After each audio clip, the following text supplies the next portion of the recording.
شروع اللہ کا نام لے کر جو بڑا مہربان نہایت رحم والا ہے۔ حامیم، اس کتاب روشن کی قسم کہ ہم نے اس کو ایک مبارک رات میں نازل فرمایا، ہم تو خبردار کرنے والے ہیں۔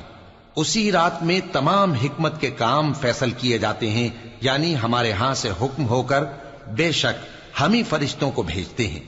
یہ تمہارے پروردگار کی رحمت ہے، وہی تو سننے والا ہے، جاننے والا ہے۔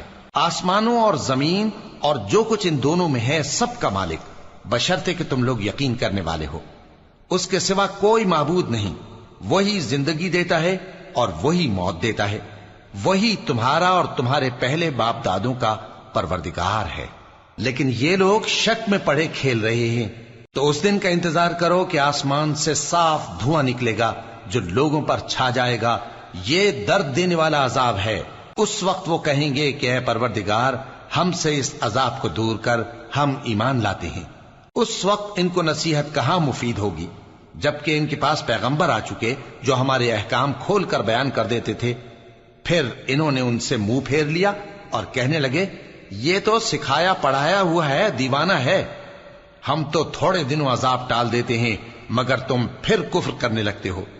جس دن ہم بڑی سخت گرفت کریں گے تو بے شک انتقام لے کر چھوڑیں گے۔ اور ان سے پہلے ہم نے قوم فرعون کی آزمائش کی اور ان کے پاس ایک عالی قدر پیغمبر آئے جنہوں نے یہ کہا کہ اللہ کے بندوں یعنی بنی اسرائیل کو میرے حوالے کر دو، میں تمہارا امانت دار پیغمبر ہوں، اور اللہ کے سامنے سرکشی نہ کرو، میں تمہارے پاس کھلی دلیل لے کر آیا ہوں، اور اس بات سے کہ تم مجھے سنگسار کرو، میں اپنے اور تمہارے پروردگار کی پناہ لے چکا ہوں، اور اگر مجھ پر ایمان نہیں لاتے تو مجھ سے الگ ہو جاؤ۔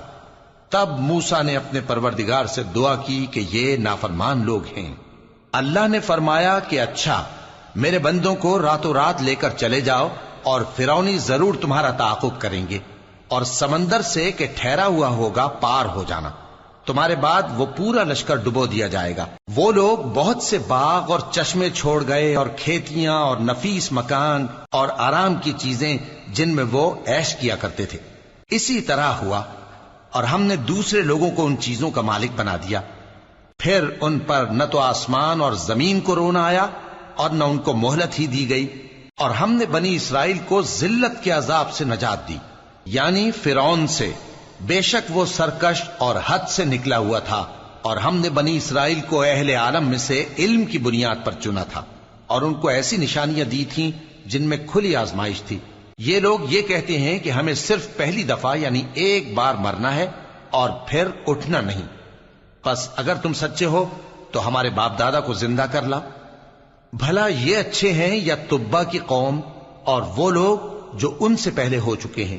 ہم نے ان سب کو ہلاک کر دیا، بے شک وہ گناہگار تھے۔ اور ہم نے آسمانوں اور زمین کو اور جو کچھ ان میں ہے اس کو کھیل کے لیے نہیں بنایا، ان کو ہم نے تدبیر سے پیدا کیا ہے، لیکن اکثر لوگ نہیں جانتے۔ کچھ شک نہیں کہ فیصلے کا دن ان سب کے جی اٹھنے کا وقت ہے، جس دن کوئی دوست کسی دوست کے کچھ کام نہ آئے گا اور نہ ان کو مدد ملے گی مگر جس پر اللہ مہربانی کرے۔ بے شک وہی غالب ہے، بڑا مہربان ہے۔ بلا شبہ تھوہر کا درخت گناہگاروں کا کھانا ہوگا، جیسے پگھلا ہوا تانبا۔ وہ تھوہر پیٹوں میں اس طرح کھولے گا جس طرح گرم پانی کھولتا ہے۔ حکم دیا جائے گا کہ اس کو پکڑ لو اور کھینچتے ہوئے دوزخ کے بیچوں بیچ لے جاؤ، پھر اس کے سر پر کھولتا ہوا پانی اونڈیل دو کہ عذاب پر عذاب ہو۔